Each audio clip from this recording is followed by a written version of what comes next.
So thank you so much for such a beautiful introduction. And Abhishek ji, thank you so much for talking about ISRA and telling us what ISRA is all about. So I think as the topic today, which is how have NGOs paradigm shifted in this time of COVID-19? कैसे ये महामारी के समय में हम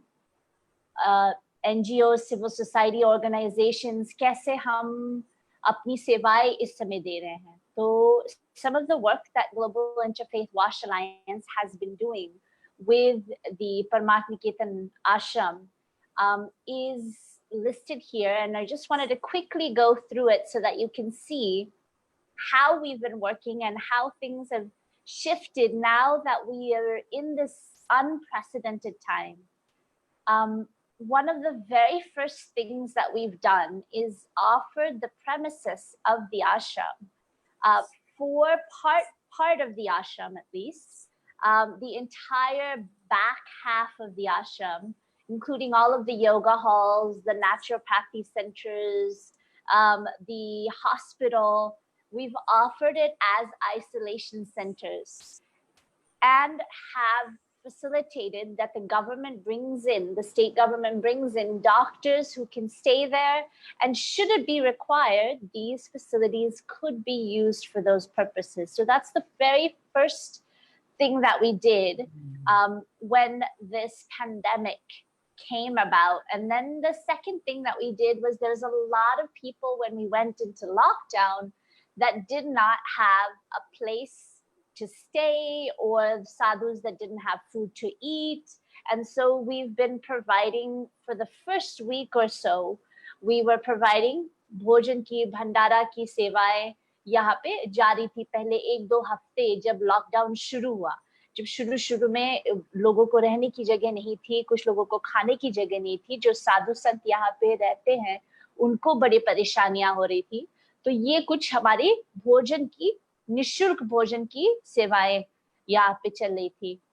उसके बाद जब लॉकडाउन के और दौरान हम चलने लगे तो कई सारे ऐसे परिवार थे जिनका राशन अवेलेबल नहीं थे। तो जितने हमारे सेवक है प्लस आउटसाइड ये सारी चीजें जो सामग्री हमें 1 हफ्ते के लिए, 2 महीने के लिए घर चलाने के लिए चाहिए होती है, उन परिवारों को जिनके पास ये राशन अवेलेबल नहीं है, उनके लिए वो पैकेट्स बना करके हमारे सेवक, हमारे जो टीम है, उनको रोज वितरण करती थी। कई हजार फैमिलीज एंड कई हंड्रेड्स ऑफ सेंट्स को इस दौरान इन सेवाओं के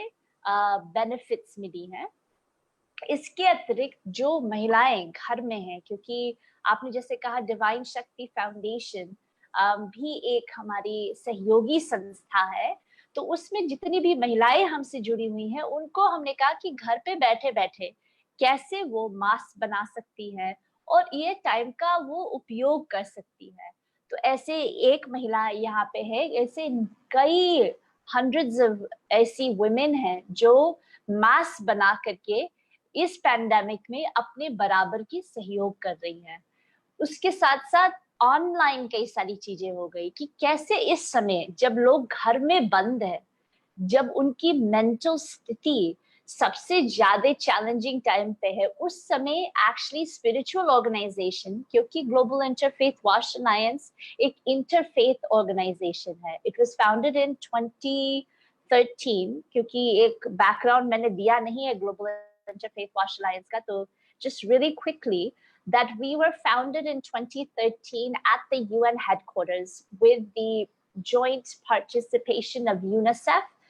as our technical partners. And since then, we've been serving with interfaith leaders. And so one of the things that we've done is offered lots of online offerings throughout the lockdown, throughout the unlock, whether it's satsang or meditation or yoga or yajna,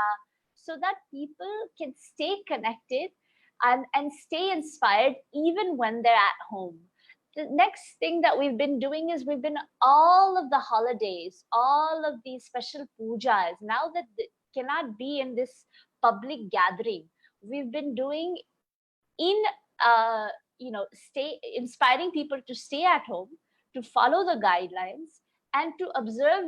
these festivals, these celebrations from their homes with their families and their loved ones. So moving to what Jiva does best, which is bringing interfaith leaders together. What we realized is actually the faith community plays a big role in making sure that COVID-19 is not spread. Because as everyone knows, Delhi mein jis tarah se COVID-19 ki spike hui thi, one of the first things it was a faith celebration. And so when we realize that faith actually has a very important role to play in flattening the curve quicker, in preventing the spread of the virus, what we decided is let's also bring the faith leaders together to spread messages during festivals. How can we stay home? How can we stay connected? How can we stay inspired? And so one of the very first webinars that we did with very high level faith leaders of all of the major faith traditions was this one that we did in April, in the first week of April. And again, this was around how do we not only engage in dialogue, but उस समय बहुत सारा discrimination भी थी, बहुत सारी भ्रांतियां थी कि ये particular धर्म की वजह से कोरोना ज्यादा बढ़ रहा है या इन लोगों की वजह से कोरोना ज्यादा बढ़ रहा है. तो वो चीजों को डायलॉग में ले आ करके कि ये नहीं है और क्या सत्य है और कैसे हम सारे धार्मिक संस्थाएं एक पथ पे एक साथ मिलकर के कार्य कर सकते हैं. उसके साथ साथ हमने आगे अफ्रीका में फिर हमारे जो ये इंटरफेथ उन्होंने देखा यूनिसेफ के माध्यम से और अन्य पार्टनर्स के माध्यम से, it was so successful that say we would like कि your faith leaders can share their best practices with our faith leaders in Africa. तो ईस्टर संडे पे हमने अफ्रीका के साथ एक वेबिनार किया और वहां पे शुरू ही हो रहा था कि हम चाहते थे कि हमने जो इंडिया में फेथ लीडर्स ने, फेथ कम्युनिटीज ने, ऑनरेबल प्रधानमंत्री के आह्वान ने सारे फेथ कम्युनिटीज आकर के कार्य किए, कैसे वो एग्जाम्पल अफ्रीका में भी रेप्लिकेट हो सकता है. तो ये एक दूसरी वेबिनार थी.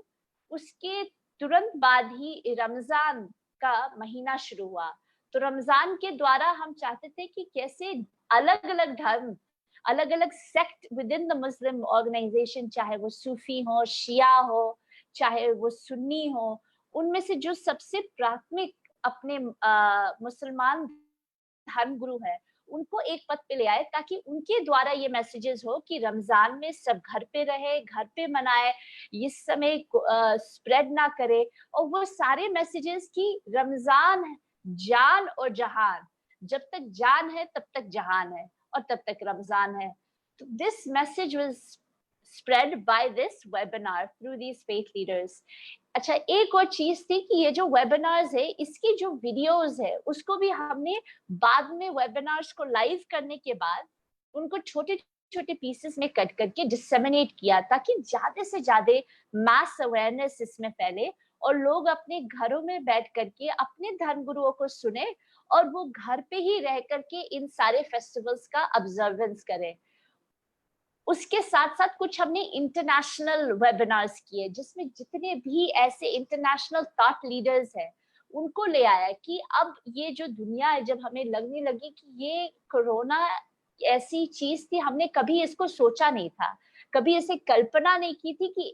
इस तरह से एक जीवन होगा. तो इस जीवन में क्या ऐसी चीजें हमें करनी चाहिए कि हमारा जो आगे का नया नॉर्मल है,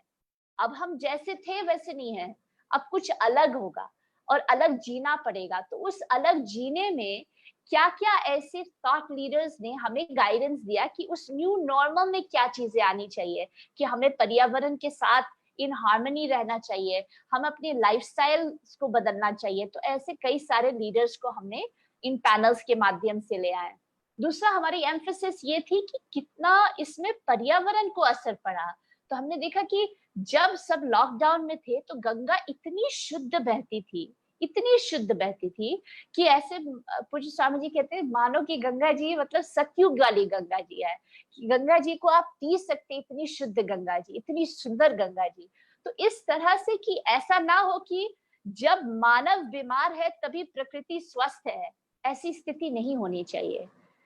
प्रकृति भी स्वस्थ हो सकती है और मानव भी स्वस्थ हो सकते हैं। ऐसा हम न्यू नॉर्मल कैसे बनाए? तो एक हमने दोनों अपने यूनियन मिनिस्टर, एचआरडी मिनिस्टर और जल शक्ति मंत्री, वो दोनों ही आकर के एक ने उद्घाटन किया, एक ने समापन किया, और ये एक ऑनलाइन, पूरा ऑनलाइन बहुत हाई लेवल हमने ये वर्कशॉप वेबिनार किया,